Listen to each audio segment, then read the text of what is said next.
Welcome back to another edition of Tuesday's Thought. So happy to have you tonight as we discuss the subject, when life gets crowded.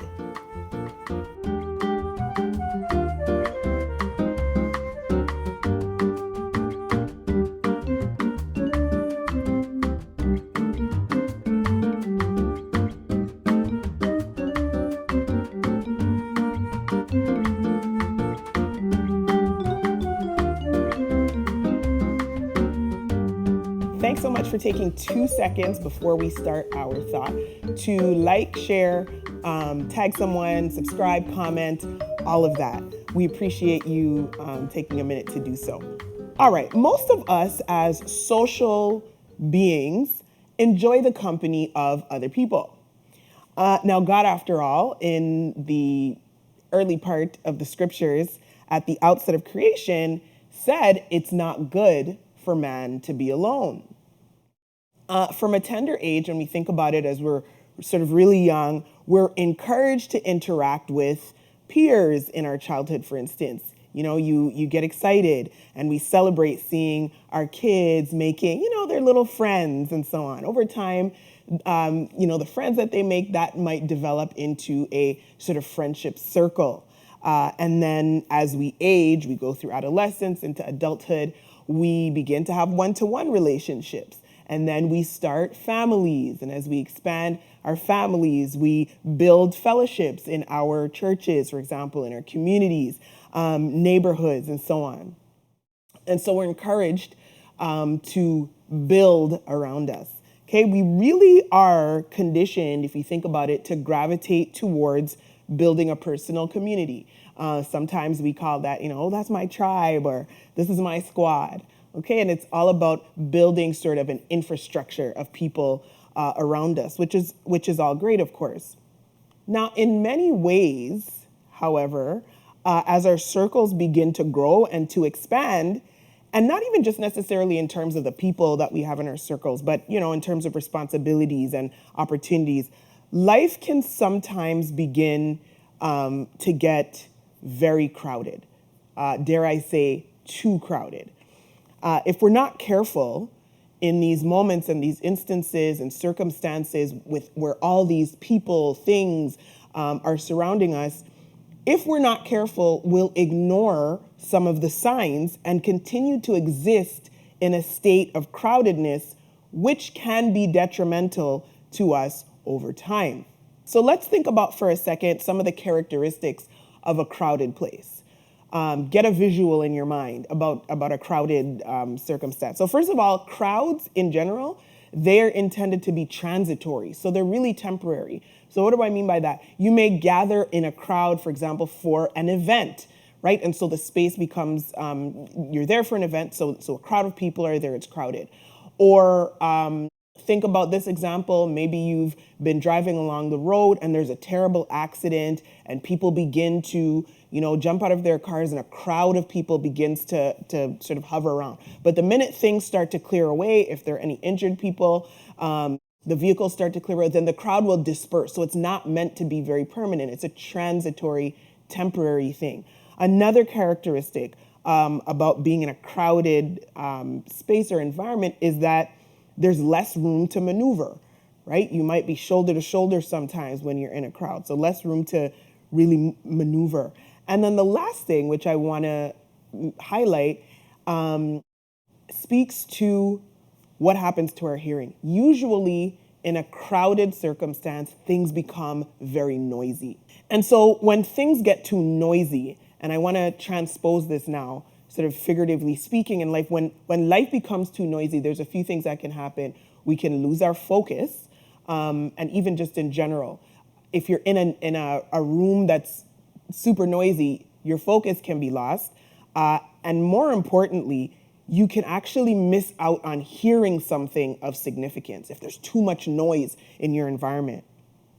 And so there comes various points in our life, and I dare say it's not just going to be one time. There's likely many of these instances where you will have to come away from the crowdedness. You'll have to come away from the crowd. there is a quote that's attributed to Albert Einstein that I just wanted to share. And it says, I'm kind of paraphrasing. It says, "He who follows the crowd will usually go no further than the crowd. But he who walks alone is likely to find themselves in places no one has ever been before." And so what I want to highlight for us tonight is, at times there is a value and there's a need, there's a necessity for us to find solitude. Life demands, and though we may not like it, because as I said in the introduction, we are socialized to gravitate towards, right, camaraderie and groups and things like that. But life will demand at times that we retreat into some solitary places. There are going to be circumstances and seasons in your life that you may have to walk it alone. Now, if we look at the life of Jesus, of course, it's no secret that as you read through the Gospels and you check out as he was moving through his earthly ministry, he was basically a crowd magnet. He, in many circumstances, had multitudes following him, crowds of people, thousands of people who were following him for various reasons. They were attracted to his teaching, his profound and authoritative teaching. And of course, others, and perhaps maybe this is most, they were certainly attracted to his miracle working power. And so they had needs that he was able, needs that were of a supernatural nature, dare I say, that he was able to fulfill. And so crowds were gravitated towards Jesus. Now, clearly he didn't shy away from performing any of the miracles. In fact, he loved to respond. And particularly, we see where he marveled and he absolutely loved to respond where there was an outward demonstration of faith, like of sincere faith. He was there for it and he responded. And so if we think about it, despite all the good that came when Jesus was in the midst of crowded circumstance or in the midst of crowds, if we take an example from his life, we see that he also at various points in time took time out to be alone. And so I want to anchor the thought from a passage of scripture. And there, as I said, there's a few examples where you can find this, but let's look at Luke chapter 9 and the 18th verse. That's what I want to anchor this thought in tonight. And just as I was listening to my audio Bible, I just heard the first clause of this verse and it really stood out to me. And it says simply this: "One day, Jesus left the crowds to pray alone."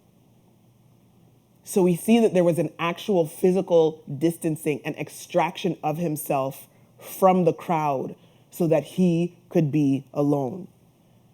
Sometimes there are pivotal moments in our lives where we will have to extract ourselves, though it's not necessarily a bad thing. It's not that you're in negative company. It's not about the people around you necessarily themselves. But it's a time, it's an appointed time, it's a designated time where the noise needs to dissipate. You need to remove yourself from the noise of the crowd, right? Sometimes we're actually tempted to run away from that because, as I said, it is counter to how we're socialized. It's counter to our inclination.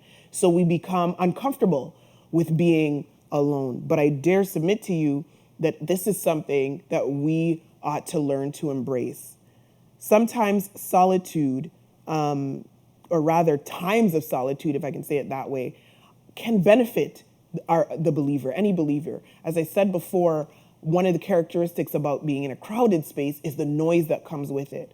There are times and moments where there's something that, an instruction, a word of encouragement that needs to come to your spirit. And if you're too crowded, if your life becomes too crowded, if there's too much around, then you will miss hearing what it is that you needed to hear in that moment. It's no secret, as an example, and this is probably just the most basics of them all, that time spent alone in prayer, as we saw in the example that I just read as Jesus did, it's not only beneficial, but it's essential. And so if you're finding that life is becoming too crowded, that ought to be your first place of resort, to take some time out to pray alone. And I'll just end with this line from a very old hymn or an old song. And it's a very popular one. And it simply says, alone with God, the world forbidden. Alone with God, O blessed retreat. And I'll stop there just by reminding us tonight that even though you may find yourself in a situation where you have to remove yourself from the crowd, it might be impressed on your heart, you know what, now is time for me to just distance myself, to spend more time alone with God, as the songwriter says. Remember that though you walk alone, you are never alone. You may be removed from the people and the things around you, but you are never alone because the Lord is always with you. As always, it is my prayer for you tonight that the peace of God will be with you. Thanks so much for tuning in, and may God bless you until next time.